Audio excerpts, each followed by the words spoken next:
হঠাৎ করে পেঁয়াজ বন্ধ করে দেওয়া হচ্ছে কেন? যদি এত সম্পর্ক, স্বামী স্ত্রীর সম্পর্ক, এটা হয় কেন? আজকে হঠাৎ করে মনে হচ্ছে ভারতের বিরুদ্ধে কিছু কথা বলাই মনে হচ্ছে এটা বোধহয় পাপ। প্রতিদিন সীমান্তে মানুষ হত্যা, বাংলাদেশি হত্যা। পরশুদিন 2 জন, নওগাঁতে 1 জন, লালমনিরহাটে 1 জনকে গুলি করে তাকে তুলে নিয়ে যাওয়া হয়েছে। তো আমার কথা হলো যে আমরা যারা জাতীয়তাবাদী রাজনীতি করি, আমাদেরকে কেউ কখনো বলে দিতে হয়নি যে রাষ্ট্রের বিরুদ্ধে যারা থাকে, আমাদের স্বার্থের পক্ষে যারা, তাদের বিরুদ্ধে কথা বলা বা সমালোচনা প্রতিবাদ করা। আমরা ছাত্র জীবন থেকেই কিন্তু সিকিম নয়, ভুটান নয়, এদেশ আমার বাংলাদেশ স্লোগান দিয়ে এসছে। রুশ ভারতের দালালরা স্লোগান দিয়ে এসছে। আজকে কয়েকটি মিডিয়া যেন একেবারে খুব বিচলিত হয়ে গেছে। এই কি ব্যাপার? একই ধরনের ঘটনা। আর এটা তো শুধু আজকে নতুন না, স্বাধীনতার পর থেকেই এদেশের বামপন্থীরা সবচেয়ে বেশি তাদের থিসিস, তাদের মূল্যায়নে ভারতকে একটি আগ্রাসী সম্প্রসারণবাদী শক্তি মূল্যায়ন করেছে। সেটা সাম্যবাদী দল, সেটা সর্বহারা পার্টি, সেটা শিকদারের, সেটা পূর্ব বাংলা কমিউনিস্ট পার্টি, এমনকি 72 সালেই গঠিত জাসদ। আমরা দেওয়ালে দেওয়ালে আমরা স্লোগান দেখেছি জাসদের, সেটা হচ্ছে ভারতীয় আগ্রাসনবাদী, আধিপত্যবাদী হাত থেকে দেশকে মুক্ত করে। আজকে হঠাৎ করে মনে হচ্ছে ভারতের বিরুদ্ধে কিছু কথা বলাই মনে হচ্ছে এটা বোধহয় পাপ। অথচ তখন থেকে তো দেখে আসছি। এবং এদেশের সবচেয়ে প্রগতিশীল যিনি মৌলানা, স্বাধীনতা যুদ্ধের প্রথম তুর্যবাদক, সে 57 সালে, সেই মৌলানা ভাসানী 72 সালেই বলেছেন ভারতকে উদ্দেশ্য করে, তোমাদের সেনাবাহিনী কবে তোমরা নিয়ে যাবে। এটা হচ্ছে মৌলানা ভাসানীর বক্তব্য।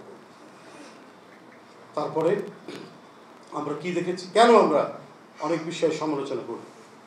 74 সালে মুজিব-ইন্দিরা চুক্তি হচ্ছে, বাংলাদেশের অংশ কেটে দক্ষিণ বেরুবাড়ি ভারত নিয়ে যাচ্ছে। কথা ছিল যে আমাদেরকে 3 বিঘা করিডোর দেওয়া হবে এবং আঙ্গরপোতা দহগ্রামে যাওয়ার জন্য। সেটা দেওয়া হয়নি।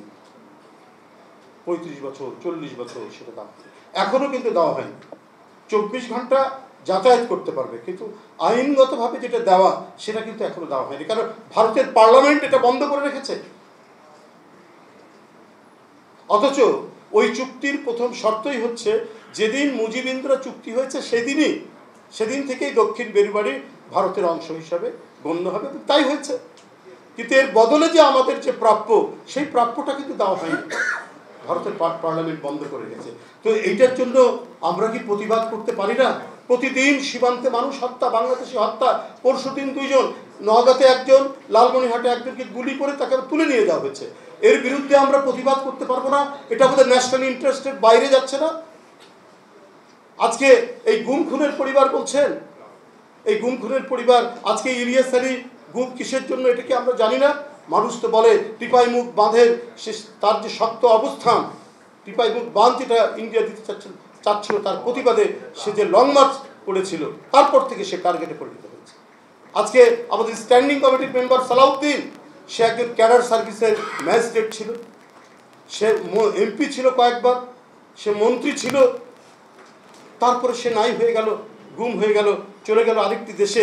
এটা কি একটা বড় ধরনের বাংলাদেশ ভারতের বড় ধরনের একটা ক্রস বর্ডার কেলেঙ্কারি নয়? এটা কি আমাদের দেশের সার্বভৌমত্ব, আমাদের দেশের স্বাধীনতার বিরুদ্ধে বিষয়টা যায় না? এত ঘটনা, এত কিছু, আপনার হঠাৎ করে পেঁয়াজ বন্ধ করে দেওয়া হচ্ছে কেন? যদি এত সম্পর্ক, স্বামী স্ত্রীর সম্পর্ক, এটা হয় কেন? কয়েকদিন আগেই শুনলাম যে একজন ব্যক্তি তার হার্ট অ্যাটাক করেছে, বাংলাদেশের একজন ব্যক্তি, বাংলাদেশ বিমান, তো আপনার বোম্বে কাছাকাছি সেখানে নামতে দেওয়া হয়নি, পরে পাকিস্তানে সেই বিমান নেমেছে। তো এগুলো কিসের আলাদা? এগুলো কি ধরনের ঘটনা আপনার হতে পারে?